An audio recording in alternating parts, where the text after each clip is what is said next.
and we set some goals as a team. And then yesterday I printed off with 7 games into the conference season. If you look at conference-only statistics, we were being out-rebounded by 9.7 rebounds a game. In conference, we're being out-rebounded by 0.6 rebounds a game. We've made a major, I think, turn in that way, rebounding.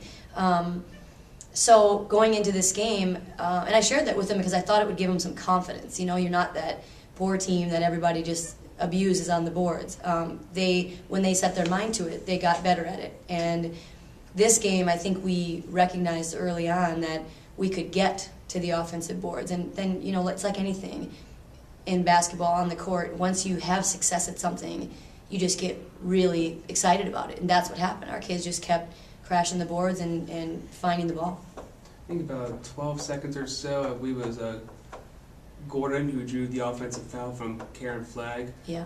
I think can you just talk about Gordon that play and just how huge that was, and maybe at least one of the players of the game? Yeah. I mean, like I said, I felt like we had 9 lives there for a little bit, but so we talked about, you know, I think.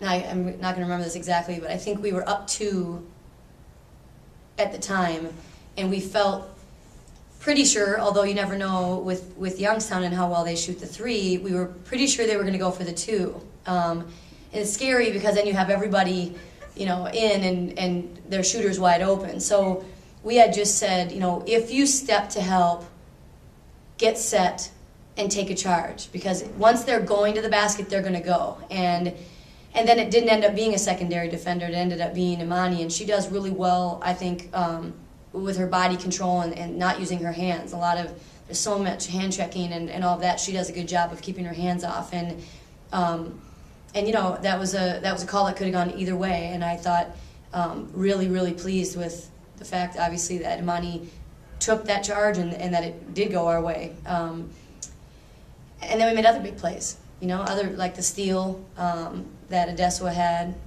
for the layup, and then we missed the free throws, and you know, I mean, it just kind of went. We gave each other a million chances to win this game. It seemed like. Was there any revenge on the mind after Youngstown State eliminated you guys in the Res League tournament last year? I think that our players have, especially I would say our junior class. I think they feel. I do think that they feel some rivalry with Youngstown. And Imani Gordon didn't play in that game last year in the conference tournament, so I think you know, there was some confidence going in, just feeling like this, you know, this could be our game. And we also, you know, Youngstown is a good team, and they shoot the ball really well and they move really well without the ball.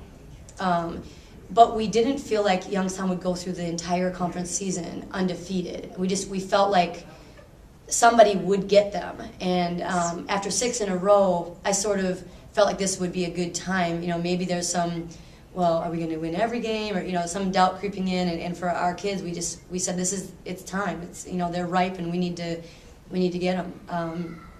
So I think there is a big rivalry between the teams, and you know, so that feeds into it because we're so close. You might have mentioned it briefly, but what is the difference you've seen with this team today than maybe in years past when they had Brady Brown scoring most of the points?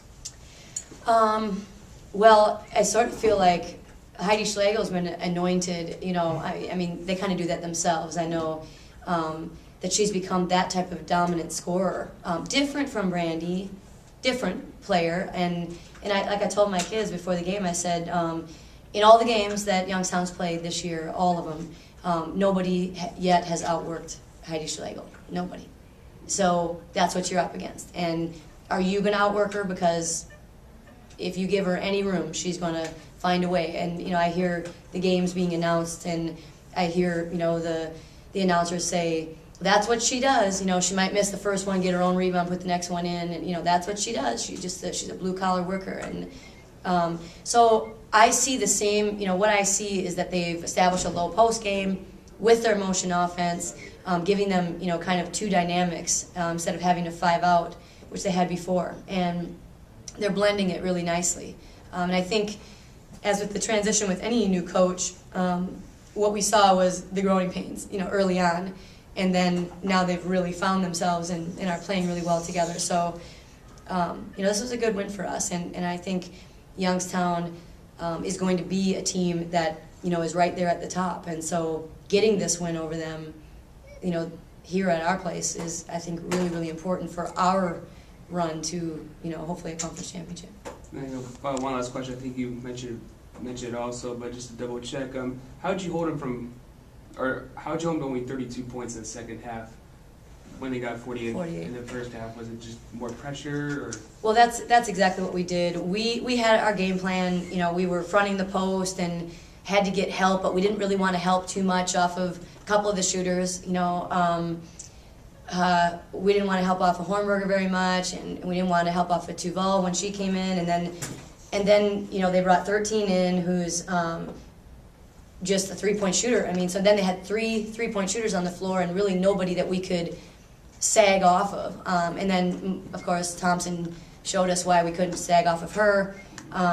So as we entered the second half, and I'm thinking we could give up 100 points here, they scored 48 in the first half, and teams usually kind of get warmed up and score more in the second half.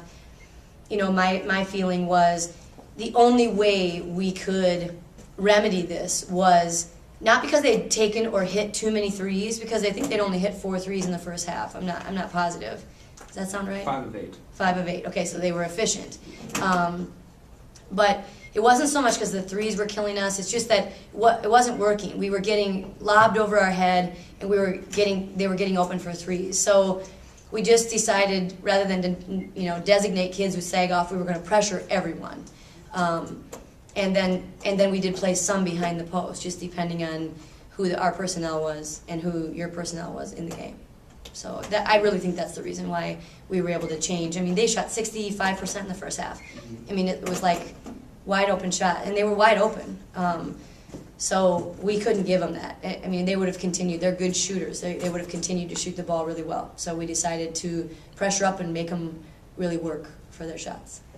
Okay.